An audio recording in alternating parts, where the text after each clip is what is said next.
People say dopamine because you hear it all the time, right? Dopamine hits dopamine.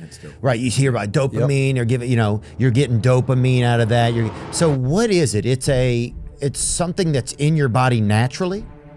So dopamine is critical for movement. And it's important to keep that in mind because the other thing that dopamine does is it's involved in a set of brain circuits that are involved in motivation. So if you think about any animal, human, dog, rat, cat, monkey, bat, that animal has three choices for movement. You can move towards something, you can stay still, or you can move backward. Right. Dopamine is involved in motivation, not reward. Somebody who likes gambling, it's on the way to Vegas. You're walking in, you're getting your chips, it's the feel of the chips, the dopamine's going up, okay? This is a hardwired set of circuits that were designed to have us do things that were adaptive. So dopamine starts to rise in anticipation of food when we're hungry, cold when we're hot, heat when we're cold, sex when we're horny. Right. And it's going to be involved in anything that we think is going to bring a feeling or a resource. So a lot of dopamine is based on perception? Absolutely, you nailed it. Wow. In fact, whether or not we're talking about Bitcoin, US dollars, likes on Instagram or X, followers, views, or any of that, the currency is dopamine. Got it. There's one currency of motivation. So dopamine is about wanting and craving, not about having. So how much dopamine you get depends on the anticipation minus what you actually get, something called reward prediction error. But the language doesn't really matter. That's a bunch of nerd speak for when an experience is worse than you expected, your dopamine drops below where it started. Wow. When an experience is better than you expected, surprise, it's way above where you started. And it stays up there for a while. So the dopamine system loves surprise. Now, all of this is related to learning. This is an ancient system designed for you to learn where are the payoffs? Where's the water? Where's the food? Where are the mates? Where's the money? Where's the resources? These are ancient circuits that we are doing non-ancient things with. And so, for instance, if you do comedy tours, right? When you do your comedy tours and like you really nail it one night, like really nail it, it does two things. It raises your baseline level of dopamine. So the next time you go out, you have confidence, right? You're still feeling that. But it also raises the threshold for dopamine, right? Now it's harder to get dopamine. You can't have the same experiences that you had prior to that really killer night and get the same amount of dopamine that you used to. And when you think about dopamine, the most important thing to think about is how quickly does it go up? How quickly and how far does it go down? Because every time it goes up, it goes down. Why? Because remember earlier we were saying everything is like a seesaw.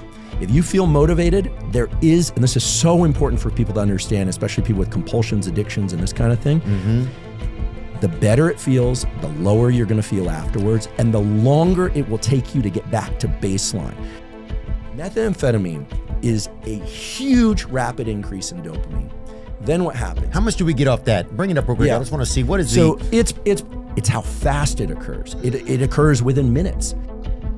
Methamphetamine, 1,300%. That methyl group increases the speed. That speed increases dopamine. So it's almost the same. It could potentially almost be kind of the same, but the speed at which it happens is so much greater that it intensifies it so much. That's right. And remember, the brain is thinking in terms of approach, pause, or retract. So when there's a ton of dopamine, listen, anyone on cocaine or methamphetamine, everything's a good idea to them. Oh, yeah, anything. Right. Oh, and then you think about cannabis. Cannabis has its own discussion, its own effects, but very different system, and tends to make people pretty happy with right where they are. The opioids tends to make people overly happy with right where they are. They tend to be amotivated, not motivated. So dopamine, in this context, what happens is then dopamine drops below baseline after a drug or porn, or even, if somebody's, let's say they make the huge mistake of like going outside their marriage to a prostitute or something. It's the anticipation, the fear, the excitement, boom, then it drops below baseline. And now here's the real rub. In order to get back to baseline, most people, when they're in that trough, what do? They use more.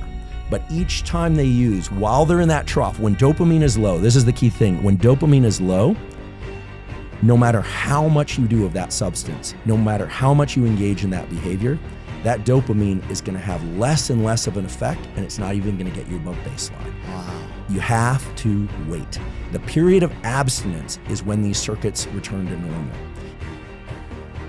I don't want to demonize dopamine. No, not at all. Dopamine is, I'm sure I had a surge of dopamine walking in here today. I'm a fan of your show. I had a surge of dopamine when I saw you. I was excited, nervous about it, and then it happened. Now, what's really beautiful is when there's functional dopamine, and pretty soon you start weaving it in like, oh, I can also rest and have some recreation, and that's giving me dopamine. So our lives are built around this molecule we call dopamine. And so the ways that you can manage it, almost orchestrate dopamine to use it to your advantage. It's very usable. Right. I think the thing to remember are the following. Dopamine is not about the pursuit of pleasure. It's about the pleasure of pursuit. It's about motivation. The other thing to remember about dopamine is it can, if it's increased very dramatically and very fast, it can drive addiction.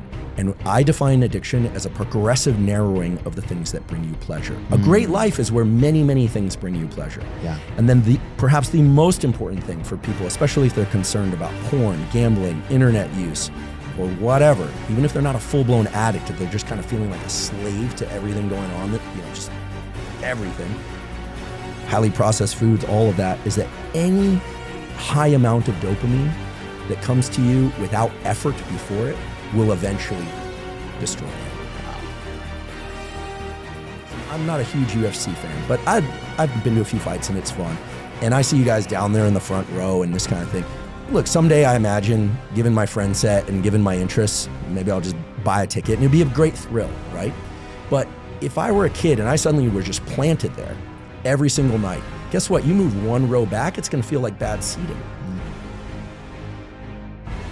Children of very wealthy people often destroy their lives. They destroy their lives because they haven't had to work to have all this stuff. So something that just feels so good that all you had to do was open a package. All you had to do was take a pill. Or open a website. That is the slippery slope. Any high amount of dopamine that comes to you without effort before it will eventually destroy you. Wow.